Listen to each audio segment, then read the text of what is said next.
What do you have to know if you fall into a frozen lake? The main thing to remember is don't panic. When you start flailing and panicking, you'll hyperventilate, and it's a lot easier to drown. So if you can recognize that it's really cold, but try to take a deep breath, that's a good first step, is just to calm your breathing and try not to panic. Okay, and hyperventilating, for those who don't know, it just means? Really rapid breath rate. So if you increase your breath rate, you're going to increase your heart rate, and that's going to kind of just set your body at like a stressed state. So if you can calm yourself down, calm your breathing, you can calm your heart rate, it's a lot easier to think and make rational decisions. And when you've just fallen through the ice, that's pretty important to be able to make some good choices after that point. Yeah. Okay, so you're in the water now, you're submerged, your clothes are most likely heavy if it's the winter. Yeah. So what's your next move after you calm down? Your next move, if you've caught your breath, is to try to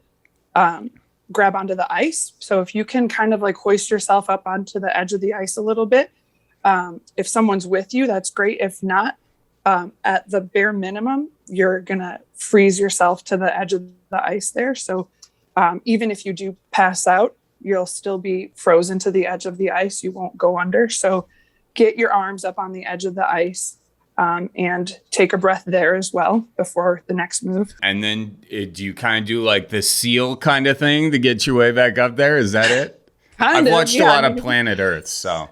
Okay, yeah. Yeah, so I'm not like an expert, but I'm pretty close, you know. Channel your inner seal would be the next move. Yeah, you get yourself up there, and basically you just kick with everything you've got. Try to get your feet level.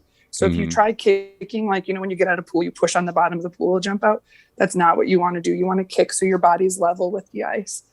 So that you can kind of just like slither your way out onto the ice a little bit. So if you get yourself up onto the ice, how long do you have before you're a goner? I suppose it depends how cold it is, but what's the rule of thumb?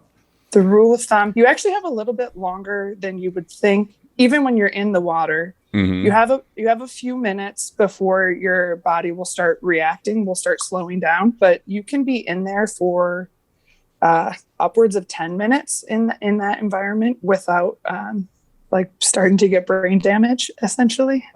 So yeah, if you hop out, if you can get yourself out, like kind of rolling, slithering away, not standing up right away is the move to go, but you have longer than you think generally. And so that's the idea of not panicking is really what's going to help you. Okay, cool. But then you're out, and if you're in the middle of nowhere, what's your move? Because I mean, you need a fire source, right? Is that a necessity, or if you don't have that, do you have other options? I think it depends on where you are and if you're with somebody. But yeah, getting warm and getting those wet clothes off is pretty important. Find the guy down the way with the ice shanty with the heater in it and everything, and see if he can help out. He's probably got beer too, folks. Warming from the inside. Yeah. So roll out the barrel and get the band brewing.